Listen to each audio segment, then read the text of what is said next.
Jadi kepada Ustaz dipersilakan.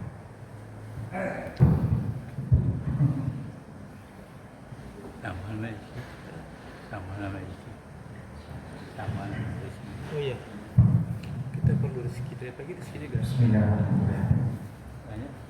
Assalamualaikum warahmatullahi wabarakatuh. Waalaikumsalam warahmatullahi wabarakatuh.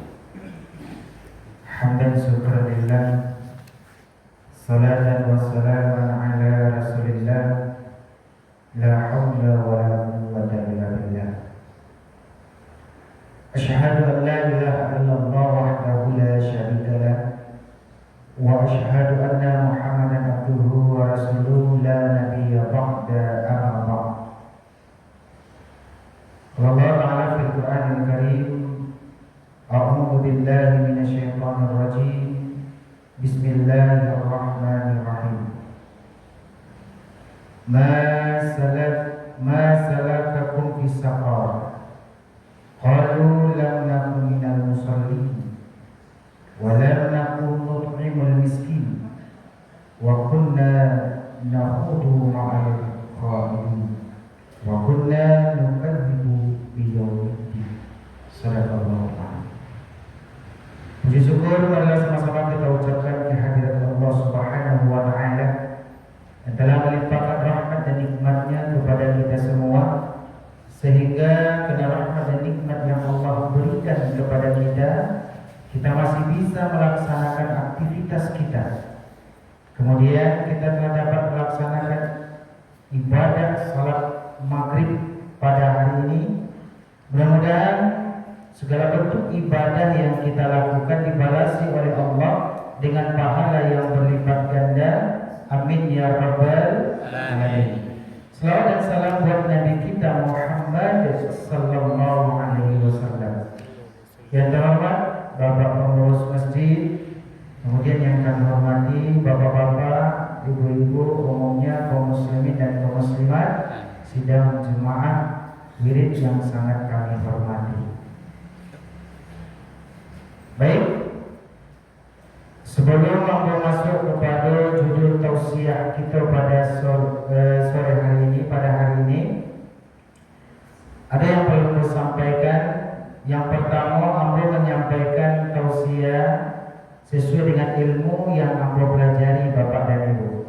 Bilang di umpun nasib tersisik di liang lantai, Ambo bilang sadonan dape dan tinggal untuk orang yang pandai. Dan kedua Bapak dan Ibu, kalau sekiranya dari penyampaian yang Ambo sampaikan tersinggung ibu-ibu Bapak, Ambo secara dari hati yang paling dalam mohon maaf yang sebesar-besarnya. Bersedia Bapak dan Ibu? Yang ketiga, Pak Ji, izin Pak Ji, diberikan amanah kembali. Izin Pak Ji, sebenarnya Pak, Ambo tak baik rasanya bagi ceramah di Pak Ji. Biasanya Ambo mendengar beliau berceramah, tapi kini Ambo jarang mendengar beliau. Tidak bertamu yang boleh.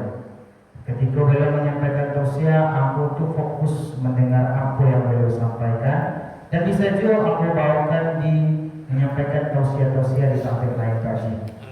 Alhamdulillah. Tapi beberapa bulan ini jarang ketemu Pak Ji yang mendengarkan. Kamu sering mengikuti beliau. Nah, izin Pak Ji, judul tausiah kita pada hari ini Bapak dan Ibu, perbincangan penduduk neraka. Nah, itu gaji kita malam ini Bapak dan Ibu. Kita hidup di dunia itu Bapak dan Ibu, kita sering berbicara. Baca itu kadang-kadang di toko, di pasar, di tempat kita berkerja, kita sering bercerita. Bahkan di dalam rumah kita sering bercerita. Kadang-kadang kita bercerita dengan keluarga kita, dengan anak kita, dengan suami kita.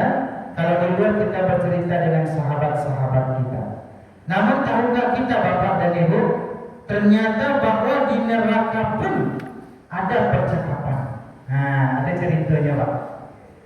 Ada pembicaraan yang keluar dari neraka itu.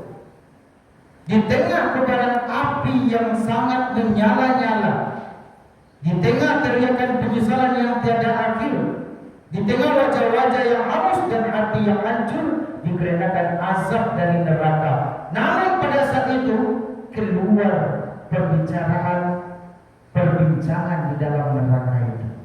Namun sebelum kita sampai ke situ Bapak dan Ibu, kita akan bahas dulu seperti apa dahsyatnya api neraka itu. Sehingga orang yang masuk ke dalam neraka penyesalannya sangat-sangat luar biasa.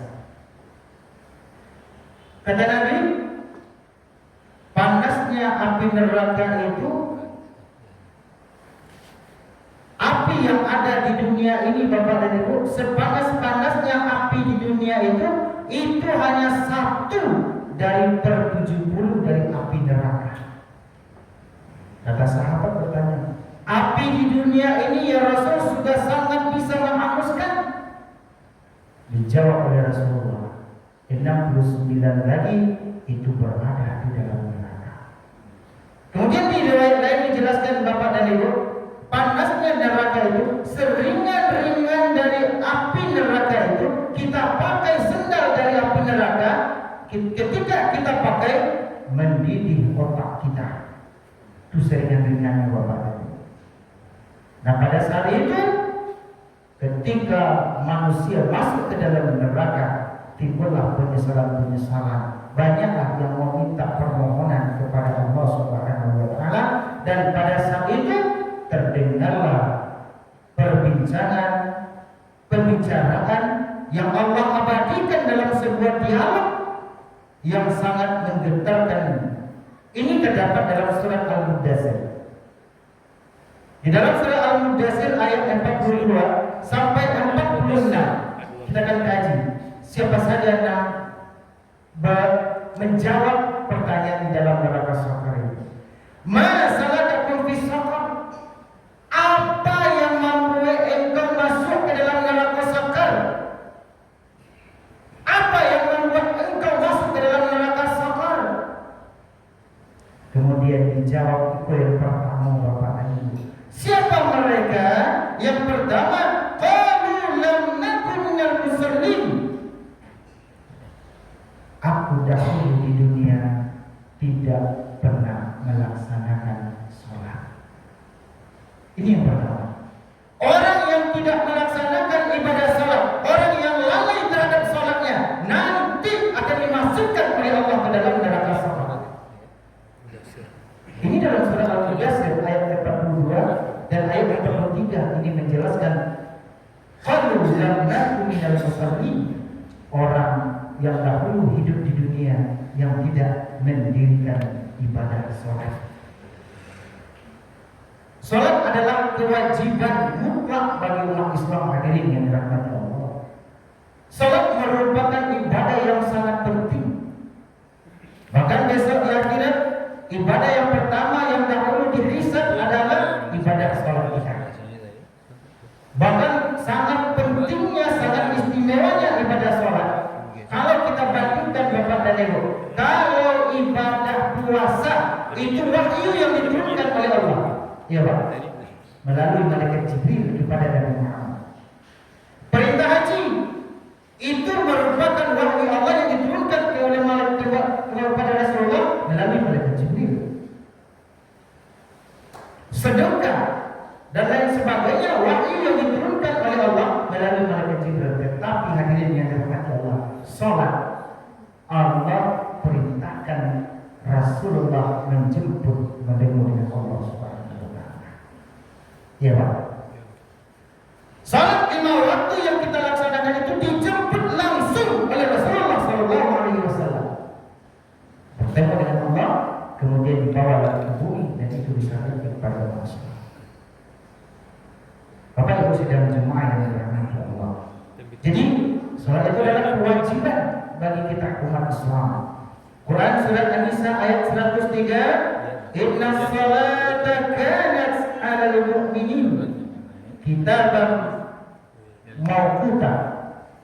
Sungguh salat itu adalah kewajiban yang ditentukan waktunya atas orang-orang yang beriman.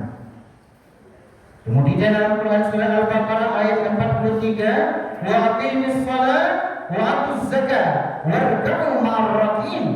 Dirikan salat, bayarlah zakat dan rukuk duduklah bersama orang-orang yang baik.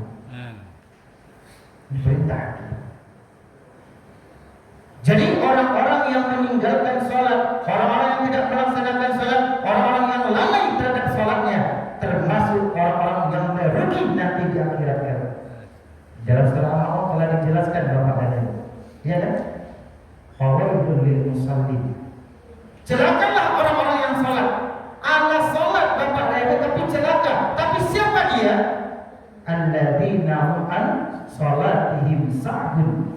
Orang-orang yang lalai dalam sholatnya, lalai dengan waktunya. Ketika azan berkumandang, pekerjaan kita masih menanggung. Betul lah, masih lama. Itu jangan dibiasakan. Kata Allah, sesungguhnya ibadah yang paling dicintai oleh Allah, sholat pada tepat waktunya. Sering menunda-nunda waktu sholat, akhirnya di penghujung sholat dia laksanakan. Ini dalam masalah waktu. Yang kedua dalam masalah ingat kepada Allah. Terkadang ketika melaksanakan ibadah sholat kita memang rukuk sujud, tetapi kita ingat Allah itu hanya sedikit. Makanya Bapak dan Ibu, ketika kita mengangkat takbiratul ihram Allahu Akbar, tinggalkan dunia sementara. Kita sedang bercakap-cakap dengan Allah Subhanahu wa Ta'ala. Kita sedang curhat dengan Allah Subhanahu wa Ta'ala. Tinggalkan dunia sementara. Bapak Ibu sedang jemaah yang dirahmati Allah. Jadi berbahagialah itu Bapak dan Ibu, masih istiqomah, masih kita teguh pendirian dalam melaksanakan ibadah sholat kita. Sampai akhirnya kita nanti dijemput oleh Allah, kita termasuk orang-orang yang selalu melaksanakan ibadah sholat. Amin ya rabbal alamin. Kalau tidak Bapak dan Ibu, kita akan tergolong dan dimasukkan ke dalam neraka safar. Dalam surat Al-Mudaththir ayat 43. Bapak dan Ibu sedang jemaah yang dirahmati Allah, sholat merupakan tiangnya agama. Siapa yang mendirikan ibadah sholat berarti dia mendirikan agama. Dan siapa yang meninggalkan sholat berarti dia meruntuh agama. Lantas bagi kita orang tua yang rajin melaksanakan ibadah sholat, apa yang harus kita lakukan? Yang pertama, ajak istri kita, anak-anak kita untuk melaksanakan ibadah sholat. Bapak dan Ibu, di dalam rumah tangga bagaimana Islam itu bisa berdiri, bisa tegak? Kenapa? Terkadang di dalam rumah tangga Bapak dan Ibu, satu orang yang sholat, 5 yang tidak Bapak dan Ibu. Satu yang mendirikan, tetapi 5 yang meruntuhkan mayat menantu Bapak dan Ibu. Jadi ingin tegak Islam di dalam rumah tangga kita, hendaknya dalam keluarga itu semuanya melaksanakan ibadah sholat. Sholat tidak untuk Allah, tapi untuk kita. Orang yang rajin melaksanakan ibadah sholat akan dijaga dengan sholat yang dia kerjakan. Bapak dan Ibu sedang jemaah yang dirahmati Allah. Ini yang pertama, pembicaraan di dalam neraka Bapak dan Ibu. Yaitu apa? Jawabannya, dulu kami di dunia tidak melaksanakan ibadah sholat. Ayat 43. Kemudian apa lagi? Yang kedua adalah masalatakum fis saqar. Kenapa kamu masuk ke dalam neraka saqar? Yang kedua jawabannya adalah walam nakunu nut'imul miskin, dan enggan memberi makan orang-orang miskin. Itu yang kedua. Jadi pembicaraan itu terdengar di dalam neraka, bahwasanya penyebab mereka itu masuk ke dalam neraka saqar adalah waktu hidup di dunia enggan memberi makan orang-orang miskin. Islam itu adalah agama yang sangat peduli terhadap sesama. Hadirin mohon maaf, betapa banyak kita sibuk memenuhi meja makan kita. sementara kita lupa bahwasanya tetangga kita tidak makan. Kita sibuk memenuhi meja makan dengan hidangan-hidangan yang sangat beragam, yang sangat enak-enak, tapi kita lupa bahwasanya tetangga kita apakah sudah makan atau belum. Kita sibuk menghiasi diri kita dengan pakaian-pakaian yang indah, tetapi kita lupa dengan tetangga-tetangga kita dengan memakai pakaian yang lusuh. Untuk itu Islam menegaskan, perhatikan tetangga, perhatikan saudara. Rasulullah SAW bersabda, tidaklah beriman yang sempurna seseorang hamba yang apabila dia tidur dalam keadaan kenyang, sementara tetangganya tidur dalam keadaan lapar. Kecil Nabi. Nah, beriman yang sempurna seorang hamba itu sebelum ketika dia tidur dalam keadaan perut kenyang, sementara tetangganya dia tahu tetangganya tidur dalam perut kelaparan. Jadi Bapak dan Ibu sedang jemaah yang dirahmati Allah, mari kita perhatikan saudara-saudara kita, tetangga-tetangga kita. Kenapa? Karena di dalam harta kita ada hak orang lain. Berikan. Islam itu adalah agama peduli dengan saudara-saudara. Persaudaraan itu sangat kuat. Bapak dan Ibu sidang jemaah yang berahmati Allah, ini yang kedua, penyebab manusia itu masuk ke dalam neraka sakar, enggan memberi makan orang-orang miskin, orang-orang yang membutuhkan. Keluarkan harta kita, keluarkan apa yang kita miliki, bagi dengan saudara-saudara kita. Tidak akan pernah kurang kita Bapak dan Ibu kalau kita suka memberi, suka berbagi. Nah, kita tidak tahu doa siapa yang akan membuat kita nanti akan menjadi beraksi. Kita tidak tahu. Ketika kita sibuk memberi kepada orang-orang yang membutuhkan, tidak pandang bulu kalau ada tetangga kita yang tidak makan atau orang tetangga kita yang miskin, kita akan bantu. Ini yang kedua. Kemudian yang ketiga, Bapak dan Ibu, orang-orang yang masuk dalam neraka sakar itu, masalahkum fis sakar, penyebab kamu masuk neraka sakar. Yang ketiga adalah wa kunna nahudu ma'al khaidin. Siapa mereka? Kami dulu waktu hidup di dunia biasa berbicara yang batil. Lisan Pak, lisan. Orang-orang yang masuk ke dalam neraka sakar itu adalah orang-orang yang tidak pandai menjaga lisan. Lisannya selalu berkata batil, selalu berkata kotor, selalu berkata yang tidak baik. Tidak pandai menjaga lisan. Sehingga Nabi jauh-jauh hari telah menjelaskan, sesungguhnya yang paling aku takutkan nanti, kata Rasul, pada akhir zaman terhadap umatku adalah lidah. Kemudian dipertegas, man amana billahi wa bil yaumil akhir falyaqul khairan aw yasmut. Siapa yang beriman kepada Allah, siapa yang beriman kepada hari akhir, maka berkatalah dengan baik. Kalau tidak bisa berkata baik, lebih baik kita itu diam. Sehingga berbahasa mengejek Bapak dan Ibu, kok bajalan paliharo kaki, kok bakato paliharo lidah. Lidah itu tajam. Lidah itu tajam. Jadi orang yang tidak pandai menjaga lisannya, selalu berkata batil, selalu berkata yang sia-sia, itu besok akan memasukkan ke dalam neraka sakar. Di dalam Al-Quran Surat Al-Mu'minun ayat 1 sampai 3, qad aflahal mu'minun, sungguh beruntunglah orang-orang yang beriman. Siapa mereka? Alladzina hum fi salatihim khashi'un, orang-orang yang khusyuk dalam salatnya. Siapa lagi? Alladzina hum 'anil lagwi mu'ridun. Siapa mereka?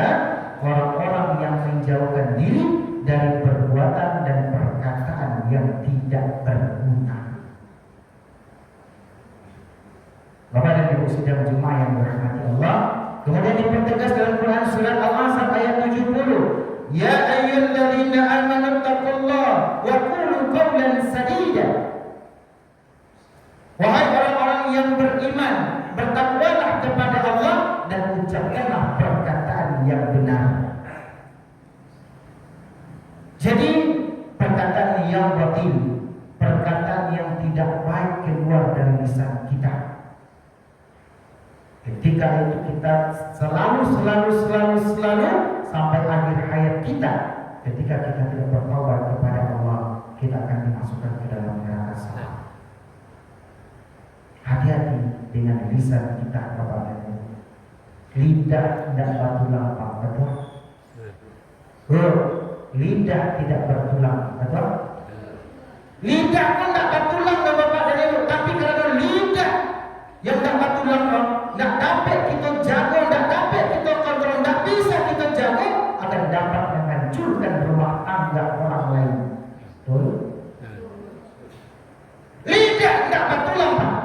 Lidah tidak bertulang, Bu. Tapi karena lidah yang tidak bisa kita jaga, karena lisan tidak bisa kita kontrol, tidak akan dapat menghancurkan tatanan dalam berumah tangga, tatanan dalam bermasyarakat. Betul? Betul. Sehingga dikatakan lisan, lidah lebih tajam daripada pedang. Luka kalau pedang, Bapak dan Ibu, 1 bulan 2 bulan bisa sembuh.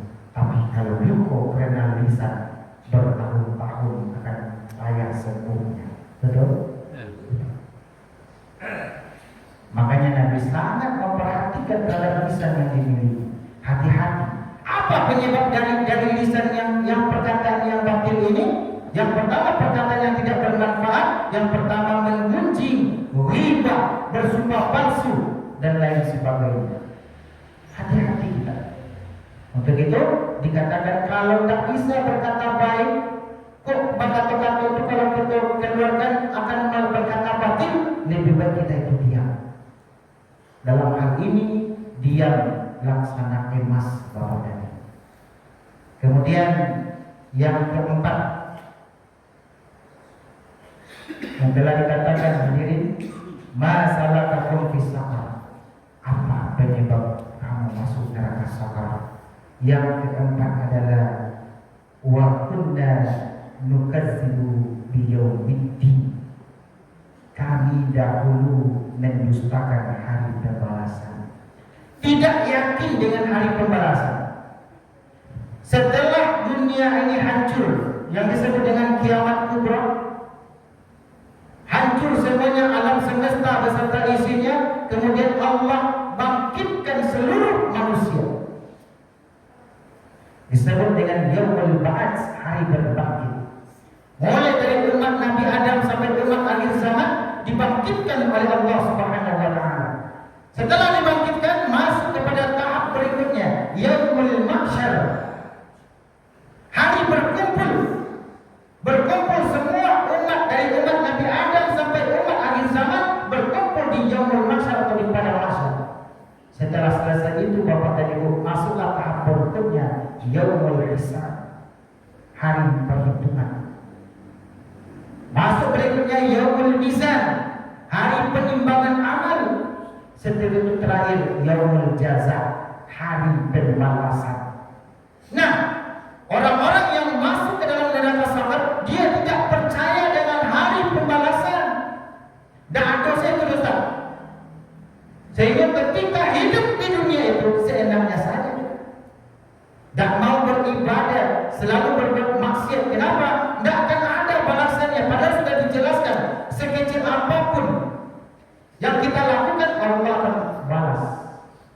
Dan sebesar apapun kebaikan, sekecil apapun kejahatan yang kita lakukan, Allah akan balas. Dan sekecil apapun kebaikan yang kita lakukan, Allah akan balas.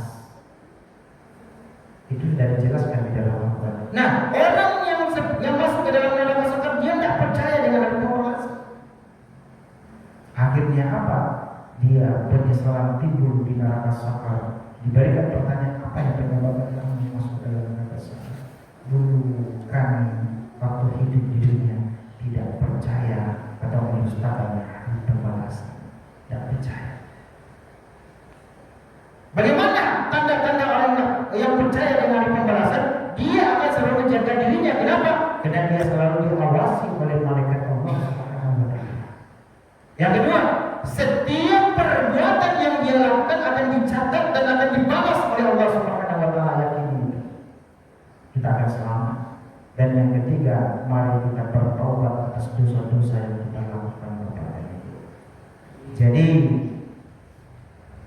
4 golongan yang masuk ke dalam neraka saqar yang diabadikan dialog itu di dalam Al-Quran dalam surat Al-Mudaththir ayat 42 sampai 46. Yang pertama, penyebab manusia itu masuk ke dalam neraka saqar, yaitunya orang-orang yang waktu hidup di dunia tidak melaksanakan ibadah salat.